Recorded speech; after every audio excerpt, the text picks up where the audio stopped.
దాంట్లో first question ఏంటంటే ఒక కామన్ పర్సన్ ఎప్పుడు ఇన్వెస్ట్మెంట్ చేయాలన్నప్పుడు ఓకే అతను ఎలాంటి క్యాల్కులేషన్స్ అనేది చేసుకోవాలి ఫ్యూచర్ ఇన్వెస్ట్మెంట్ కోసం దానికి ఎలా చెప్తారు మీరు? ఒక కామన్ పర్సన్స్ ఎలాంటి ఇన్వెస్ట్మెంట్ చేయాలి? యాక్చువల్గా ఏదైనా ఇన్వెస్ట్మెంట్ చేయాలన్నప్పుడు క్యాల్కులేషన్స్ చేసుకోవాలి కదా. క్యాల్కులేషన్స్ ఏంటి అంటే ఇప్పుడు యాక్చువల్గా ప్రతి ఒక్క వ్యక్తికి ఒక గోల్ ఉంటుంది. ఓకే, ఇప్పుడు మీరు ఒక ఛానల్ నడుపుతున్నారు లేదా మీరు ఒక ట్రైనింగ్ ఇస్తున్నట్టు దానికి ఒక గోల్ ఉంటుంది. అట్లా ఒక ఇండివిజువల్ ఒక వ్యక్తికి కూడా ఒక గోల్ అనేది ఉంటుంది. ఒక రిటైర్మెంట్ గోల్ కావచ్చు, లేదంటే ఒక ఇల్లు కట్టుకోవడం ఒక గోల్, పిల్లల పెళ్లి చేయడం ఒక గోల్, తర్వాత ఒక బిజినెస్ నేను ఒక 10 సంవత్సరాల తర్వాత బిజినెస్ స్టార్ట్ చేస్తాను అనేది ఒక గోల్. ఎంతనా ఒక బ్యాంక్ బ్యాలెన్స్ ఉండాలి అల్టిమేట్ గా అనేది గోల్. లేదంటే ఒక నెంబర్ అంటే ఇప్పుడు 5 అంటారు కదా, నేను ఒక 10 కోట్లు సంపాదించాలి, ఇది ఒక గోల్. సో ఈ గోల్ కు తగ్గట్టు నా ఇన్కమ్ ఎంత ఉంది, దాంట్లో నేను ఎంత ఇన్వెస్ట్ చేస్తే నేను ఆ గోల్ చేరుకోగలుగుతాను. సో ఆ ఇన్వెస్ట్మెంట్ ఎక్కడ పెట్టాలి దాన్ని అంటే మన గోల్ను బట్టే మనము విజయవాడ వెళ్ళాలి. సో నేను విజయవాడ వెళ్ళాలి అన్నప్పుడు నేను ఎట్లా వెళ్ళాలి? వయా సూర్యాపేట వెళ్ళాలా లేకపోతే వయా వరంగల్ వెళ్ళాలా అనేది అంటే నా గోల్ విజయవాడ చేరుకోవడం అన్నప్పుడు నేను దాన్ని అది నాకు తెలియాలి. అంటే నా దగ్గర నాకు కారు ఉందా లేకపోతే నాకు బైక్ ఉందా? బైక్ ఉందనుకోండి హైవే మీద పోనక్కర్లేదు, ఇంకా షార్ట్ కట్స్లో వెళ్ళొచ్చు. కారు ఉందనుకోండి హైవే మీద వెళ్ళొచ్చు. బెంజ్ కార్ ఉందనుకోండి దాంట్లో సేఫ్టీగా వెళ్ళొచ్చు. సో ఇలా అనమాట. సో అది అంటే మనకు ఒక ఇన్వెస్ట్మెంట్ మనం ఏమి చేయాలి అనేది దేని మీద డిపెండ్ అయి ఉంటుంది అంటే మనకు ఒక గోల్ మీద డిపెండ్ అయి ఉంటుంది. గోల్ లేకపోతే ఇన్వెస్ట్మెంట్ లేదు. సో చాలామంది ఎందుకు ఇన్వెస్ట్ చేయరు అంటే వాళ్ళకు ఒక గోల్ లేదనమాట.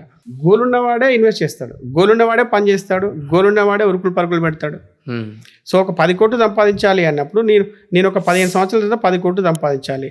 నాకు ఇప్పుడు ఒక 30,000 జీతం వస్తుంది, నేను ఒక నెలకు 10,000 ఎస్ఐపి చేయాలి. సో ఈ 10,000 ఎస్ఐపి చేయాలి, మళ్ళీ నెక్స్ట్ ఇయర్ నాకు శాలరీ పెరుగుద్ది, అప్పుడు 15,000 ఎస్ఐపి చేస్తా, ఆ తర్వాత 20,000 ఎస్ఐపి చేస్తా. సో ఇలా ప్లాన్ చేసుకోవాలన్నమాట. ఒక స్టాక్ మార్కెట్ అంటే ఏంటి? ఎందుకంటే చాలామందికి ఈరోజు మన ఇండియాలో డబ్బులు అనేది సంపాదిస్తున్నారు, కానీ ఆ డబ్బులు అనేది ఇంట్లలో దాచుకుంటారు, లేదంటే గోల్డ్ కొంటారు, లేదంటే రియల్ ఎస్టేటు, లేదంటే ఫిక్స్డ్ డిపాజిట్ చేసుకుంటారు.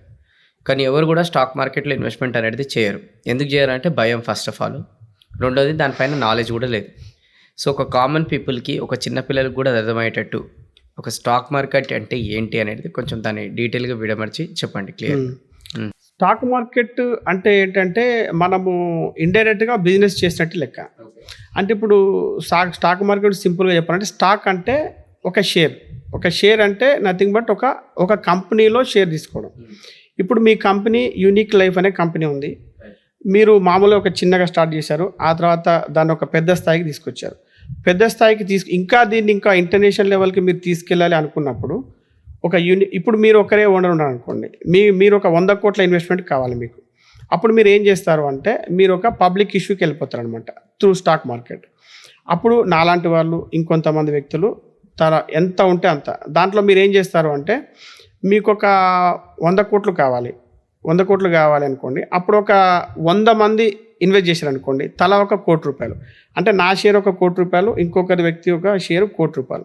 సో అంటే అక్కడ షేర్ వాల్యూ ₹1 కోటి. అంటే జస్ట్ ఎగ్జాంపుల్ చెప్తున్నాను. మామూలుగా ₹10, ₹20 కూడా ఉంటుంది అనుకోండి షేర్ వాల్యూ, కానీ ఇక్కడ జస్ట్ సింపుల్గా చెప్పాలంటే సో నా షేర్ ఒక ₹1 అంటే నాకు యూనిక్ లైఫ్ అనే కంపెనీలో ఒక షేర్ ఉంది. అంటే నేను షేర్ కొనుక్కున్నాను అంటే నేను అంటే మీరు స్టాక్ మార్కెట్లో లిస్ట్ అయింది యూనిక్ లైఫ్ అనే కంపెనీ, దాంట్లో నేను ఆ కంపెనీ షేర్ నేను కొనుక్కున్నాను. ఆ కంపెనీ పెరుగుతూ ఉంటే నా షేర్ ధర పెరుగుతుంది, ఆ కంపెనీకి లాభం వస్తే నాకు లాభం వస్తుంది, ఆ కంపెనీకి నష్టం వస్తే నేను నష్టపోతాను. సో స్టాక్ మార్కెట్ రిస్క్ అని ఎందుకంటారు అంటే అది ఒక కంపెనీ భవితవ్యం మీద మన రిటర్న్స్ ఆధారపడి ఉంటాయి. ఓకే. సో అందుకని ఆ కంపెనీ ఎటువంటిది అనేది రీసెర్చ్ చేసి బాగా ఆలోచించి దాంట్లో పెట్టుబడులు పెట్టాలి. సో ఇది స్టాక్ మార్కెట్. స్టాక్ మార్కెట్ అంటే ఏదో అనుకుంటారు, మనం ఒక కంపెనీలో ఇప్పుడు మీరు యూనిక్లో మీరు డైరెక్ట్గా స్టార్ట్ చేశారు, ఇంకొక వ్యక్తి ఏంటంటే నాకు డైరెక్ట్గా ఇన్వెస్ట్ చేసే టైం లేదు, అంత నాలెడ్జ్ లేదు, నేనేం చేస్తానంటే వేణు కళ్యాణ్ గారిని చూసేసి గుడ్డిగా నమ్మేసి నేను యూనిక్ లైఫ్ టైంలో పెట్టుబడి పెడతాను, నేను నా పని నేను చేసుకుంటాను.